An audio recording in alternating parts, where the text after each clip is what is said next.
Assieds-toi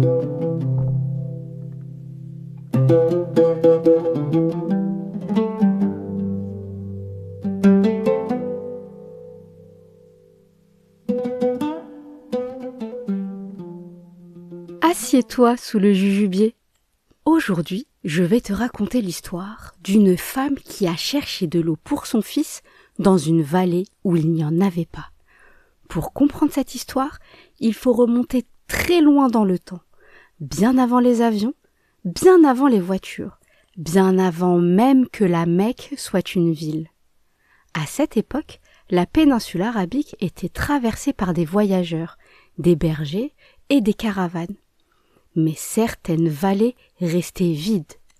Pas de maisons, pas de marchés, pas de puits, seulement des pierres, du sable et le vent. C'est l'histoire de Hajar.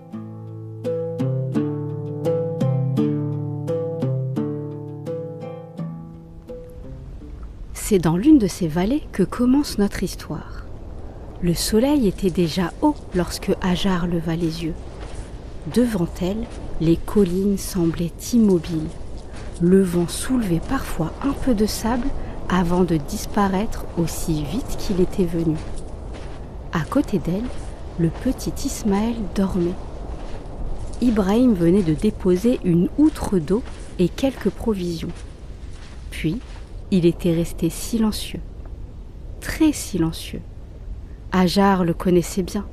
Elle savait reconnaître les silences ordinaires.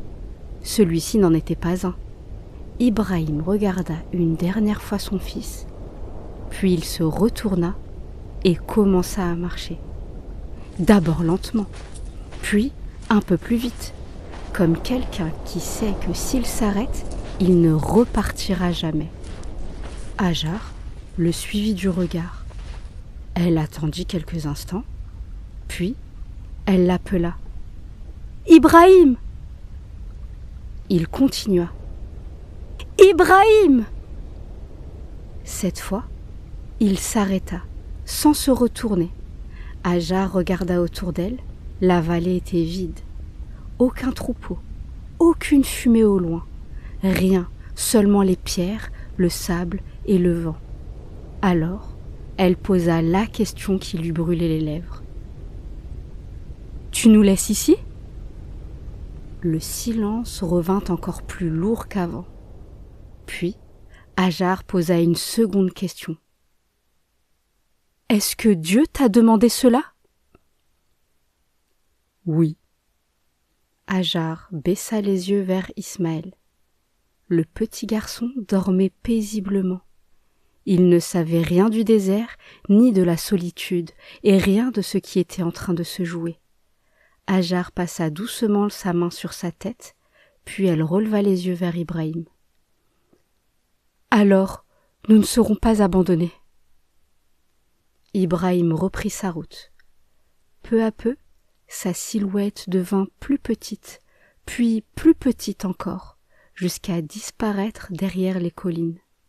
Pendant quelques instants, Hajar continua à regarder dans cette direction, comme si Ibrahim pouvait réapparaître, comme si tout cela pouvait n'être qu'un malentendu.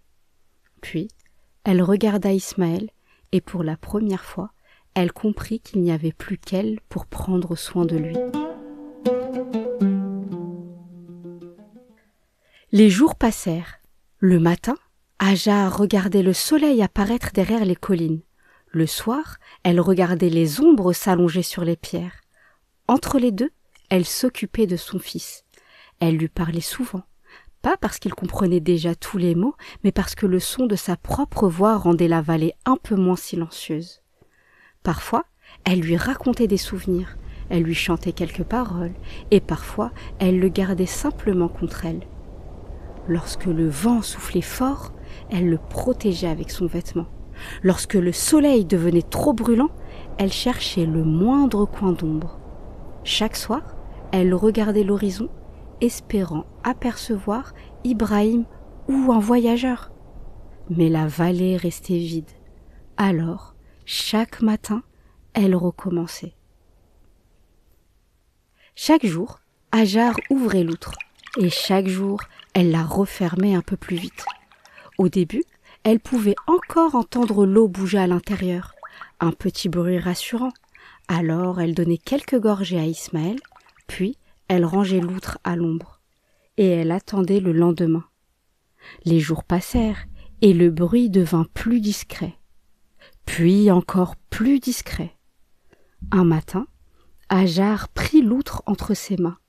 Elle la souleva, et quelque chose lui sembla différent. Elle était plus légère. Elle l'ouvrit et regarda à l'intérieur, puis la secoua doucement. Le bruit qui la rassurait depuis tout ce temps n'était plus là. Elle resta immobile, longtemps, comme si le silence qui venait de sortir de l'outre était plus lourd que l'eau elle-même.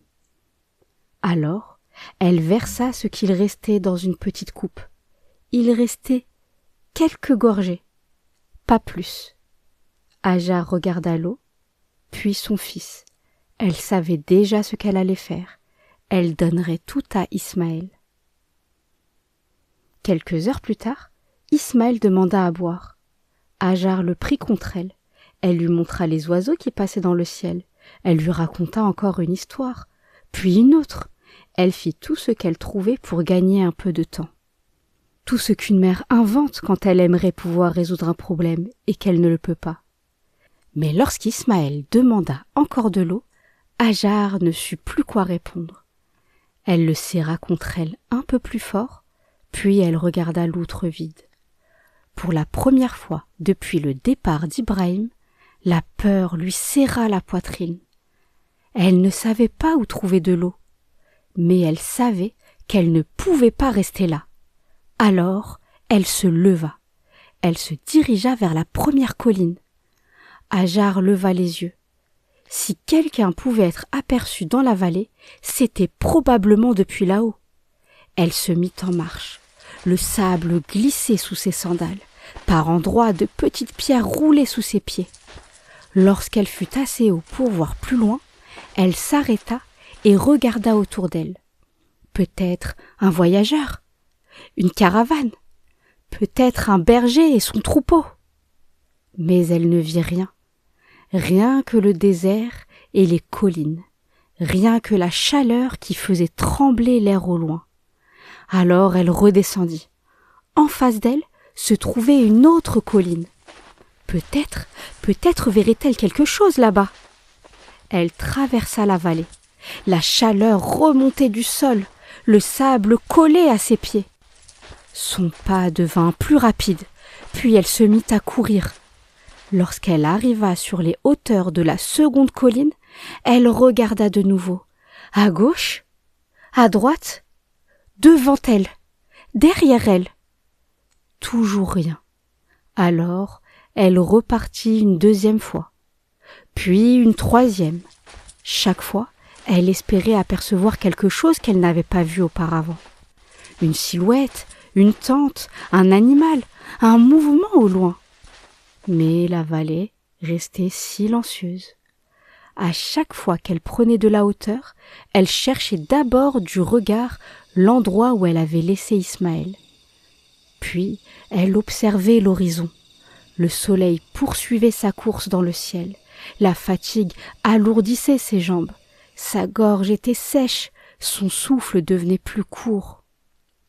Pourtant, elle continuait, une quatrième fois, puis une cinquième. Le vent souleva un peu de sable. Hajar s'arrêta. Pendant un instant, elle crut apercevoir quelque chose. Elle plissa les yeux. Mais ce n'était qu'un rocher. Alors elle repartit, une sixième fois, puis une septième fois. Lorsqu'elle prit une nouvelle fois de la hauteur, elle resta immobile quelques instants. Le silence était partout. La vallée semblait exactement la même qu'au matin. Alors, Hajar tourna les yeux vers l'endroit où se trouvait son fils, et elle commença à redescendre, sans savoir qu'en bas, quelque chose venait de changer. La pente lui semblait plus longue qu'à l'aller. Elle ne savait plus si elle aurait la force de repartir une 8e fois. Lorsqu'elle arriva dans la vallée, elle aperçut Ismaël. Le petit garçon était toujours là où elle l'avait laissé. Hajar accéléra le pas. Puis quelque chose attira son attention. Un bruit très léger. Elle s'arrêta. Le vent soufflait encore entre les pierres, mais ce n'était pas le vent. Elle fit quelques pas. Le bruit continua, comme lorsqu'on verse de l'eau dans un récipient. Hajar regarda autour d'elle, puis vers le sol, et elle s'agenouilla. Entre deux pierres, quelque chose brillait. Au début, elle crut que le soleil jouait avec ses yeux fatigués. Elle pensait à un mirage. Alors, elle se pencha davantage, et cette fois, elle le vit. Il y avait de l'eau, une fine ligne d'eau qui sortait de la terre. Hajar resta immobile, ses mains tremblaient. Elle avait peur de se tromper. Peur que ce ne soit qu'un reflet.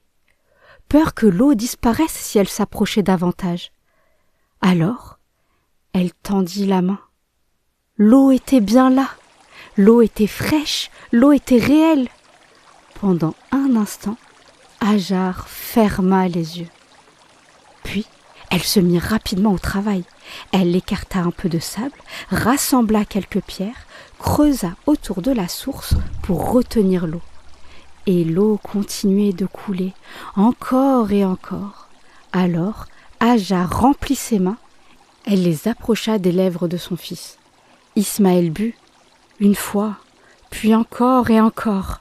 Hajar ne le quittait pas des yeux, comme si elle voulait être certaine qu'il allait bien, comme si elle voulait rattraper d'un seul regard toutes les heures où elle avait eu peur pour lui.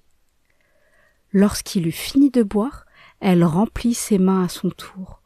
L'eau était fraîche. Une peur qu'elle portait depuis des jours venait de quitter sa poitrine. Autour d'elle, rien n'avait changé. Les collines étaient toujours là, le désert aussi, le vent soufflait toujours entre les pierres, et pourtant, tout était différent. Pour la première fois depuis longtemps, Hajar n'avait plus besoin de regarder l'horizon. Ce qu'elle cherchait était là, à ses pieds. Pendant longtemps, Hajar revint chaque jour près de la source. Chaque matin, elle s'assurait que l'eau coulait toujours, et chaque matin, elle la trouvait là. Le soleil se levait, l'eau était là. La nuit tombait, l'eau était toujours là. Peu à peu, la vie commença à s'approcher de la vallée. D'abord les oiseaux. Ils apparaissaient au-dessus des collines avant de descendre vers la source. Puis, quelques animaux. Et un jour, des voyageurs. Dans le désert, les voyageurs apprennent à observer.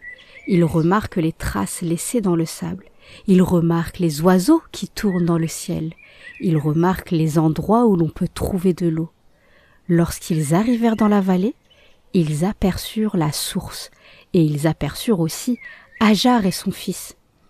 Ils s'approchèrent avec prudence, car dans le désert, l'eau est précieuse. Les voyageurs demandèrent à Hajar s'ils pouvaient s'installer près de l'eau. Elle accepta. La vallée était grande. Il y avait désormais assez d'eau pour tous. Alors, quelques tentes furent dressées, puis d'autres encore. Le soir, on entendait des conversations, on apercevait la fumée des feux montés dans le ciel, des rires d'enfants, le bruit des animaux qui rentraient pour la nuit. La vallée qui semblait vide le jour du départ d'Ibrahim ne l'était plus. Et Ismaël grandissait, il apprenait à marcher dans le sable, à reconnaître les traces des animaux, à observer les voyageurs qui traversaient la région. Parfois, Hajar s'arrêtait près de la source. Elle regardait l'eau couler entre les pierres et elle se souvenait. Elle se souvenait de l'outre vide, de la chaleur, des collines, des 7 allers-retours, et de ce moment où elle avait décidé de se lever.